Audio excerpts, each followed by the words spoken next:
Hey guys, we're almost at the end of the year. Things are hectic and things are crazy over here. I'm running against the clock.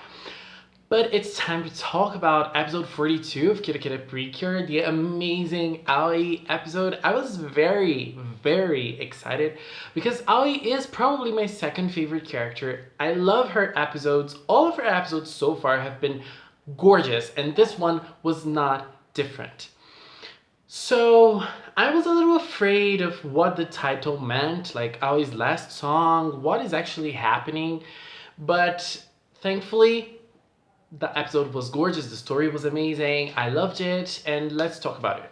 First of all, when the episode started, I noticed that there was a problem. We noticed that there was a problem with the band, especially with one of the members. I obviously don't know the members, the names of the members, because we haven't had lots of focus on them. But Sonobe is the member that we need. Oh my god, the dogs are crazy today. Sorry for that, I don't have a mic that actually works. So, what was it? Oh, yeah, I was talking about Sonobe. Sonobe is one of the members, and he actually decided to leave Wild Azure. And when I saw that, I was a little angry because I thought Aoi should have been the focus of this episode. I mean, she should have been the one that was actually in the center, but then we're gonna have another character who is part of the band, who's probably going to receive lots of focus. But it didn't happen like that. It was gorgeous because they were able, I'm using this word a lot, gorgeous, sorry. They were able to manage through like lots of different situations and not actually put that character in the middle of everything, even though he was the catalyst for everything that was going on. We're talking about Aoi here. We're talking about our character here, so I want to see her.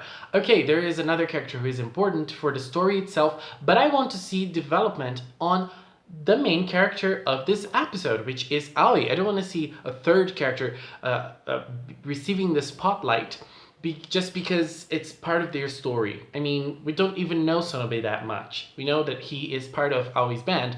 But it was nice because in this episode we learned how they got together and how they actually made the band. That was very interesting because I thought Aoi was very brave of putting herself out there all by herself, playing her guitar out for people to listen. That was pretty brave of her, even though she was very young at the time. So I admire her even more now. I mean, her character has lots of power in her, and that's all part of her personality and part of the construction of her character. I love it. And this episode also opened a little bit more of Misaki for me. I always loved Misaki, the vocalist of Ganache, and Ganache is a very good band. Ganache's songs are usually better than Wild Azure's ones, let's be honest here. But I always saw Misaki as kind of a mentor to Aoi. But Misaki is that kind of person who doesn't give advice. She doesn't know how to do that. And she's actually disappointed in Aoi in lots of different situations. And that's because she wants Aoi to have all the answers. That's kind of annoying. That's kind of a downside of her character because she doesn't help Aoi. You know, she doesn't give advice to her. She doesn't talk to her like a mentor should do. She is just a good inspiration musically, artistically speaking, but when it comes to giving her actual advice, she's not good. She always wants Aoi to have her answers ready. But, and let's just remember, Misaki's an adult. Aoi is a preteen, or even a teenager. I don't remember her age, but teenager. So she's obviously not gonna have all of her answers.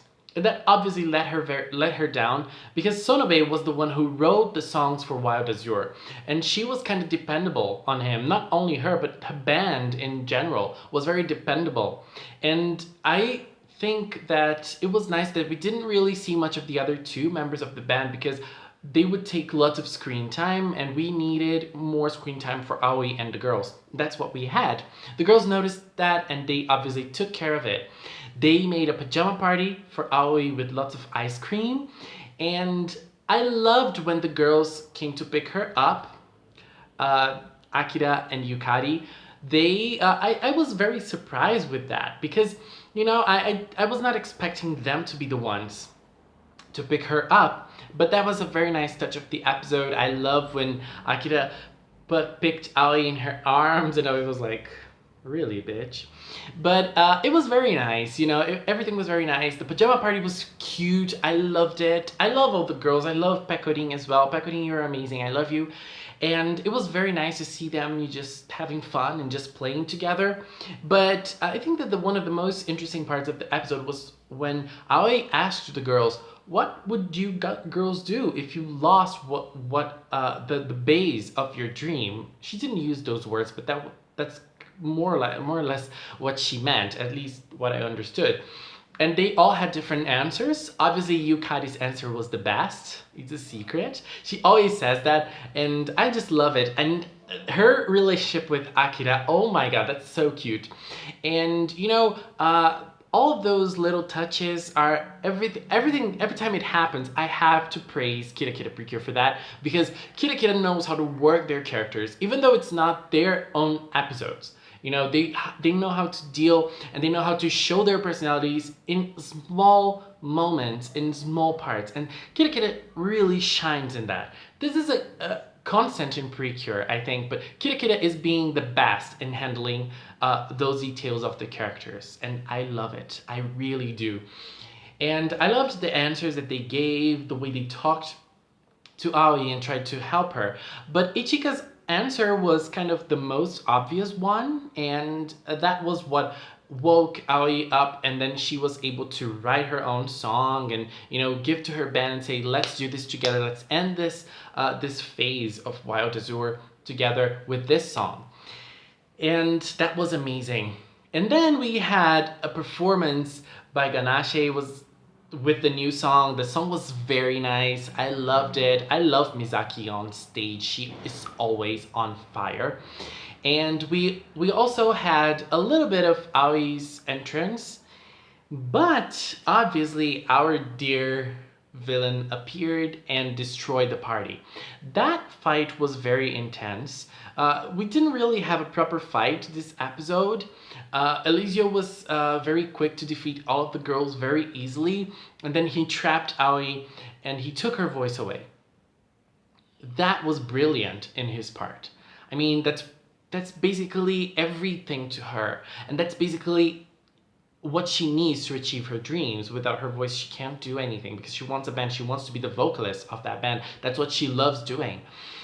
And I was so impressed, because I was very sad, and it reminded me of Itsuki from Yuki Yuna, the first season, what happened to her in the first season. It reminded me of that, but Aoi obviously had her own way, and she was trying to fight. The scene was so dramatic. It was very powerful seeing her mouth move like that. In anime, we don't see that very much, so it was very interesting. She was trying to say something, but her voice was not coming across. She was trying to use her roar powers. Nothing was working. But then she started singing. It wasn't working as well, but her heart has its own voice, and it was able to reach out and destroy the thing that she was locked on, and she was able to overcome that and destroy that power, destroy Eliseo's power, and also bring the girls back with the power of her voice. So it was gorgeous. That word again, sorry, but I don't know, I don't even know what to say. I loved it so much, and it was so nice seeing Aoi overcome that, and having even more certain in her dreams. I think it's such a beautiful thing to see in people, especially when they're talented like Aoi. I love that so much. Oh my god, I don't even know what to say. But then later on, we had the parents of Aoi. Aoi's parents were there watching her sing, and it was so nice because they didn't even question, like, they weren't even questioning her her dreams. I mean, they both of them, father and mother, both of them supported her, especially the mother because she was the one that actually said it. But from the way I understand it, both of them were supportive of her dreams and of her following up everything. And the house of the head of the Tategami house being given to the butler, that I forgot the name now, brilliant as well. KIRAKIRA Precure, I love you so much. And Aoi's new song, Guys, Aile, I think it's something like that. I have no idea what that word means, but that was very beautiful. I think that the ending scene with the performance was also powerful. I loved it. I think that it's all I wanted from this episode. I wanted to see that. I wanted to see Aoi singing and, focusing on her dreams even more, and even seeing her parents, support her and want her to do that. Oh my god, that was so beautiful, guys. I'm so happy with everything. And the way the episode ended with the performance, gorgeous. Sorry. Amazing, amazing, amazing episode. Episode 42, again, another good surprise. I think that KIRAKIRA Precure is gonna end on a very high note because, the season is gorgeous. I am loving this season. You guys know, if you've been following and, discussing the episodes with me, I've been loving this season so much. I don't even have much to say. I have a lot to say. I always talk a lot, you guys know. But then, everything about the season is very impressive to me. The only downside of this episode was the fight. The fight in the last episode, Kira Parfait against Eliseo. That fight was very interesting, but now we didn't have much of a fight. But at least the scene of Aoi breaking free from that prison that locked her voice was brilliant. Brilliant, brilliant. I loved this episode so much. And I have to say thank you for sticking with me for so long. 12 minutes. Sorry, guys. Thank you so much for watching. And until next time, bye-bye.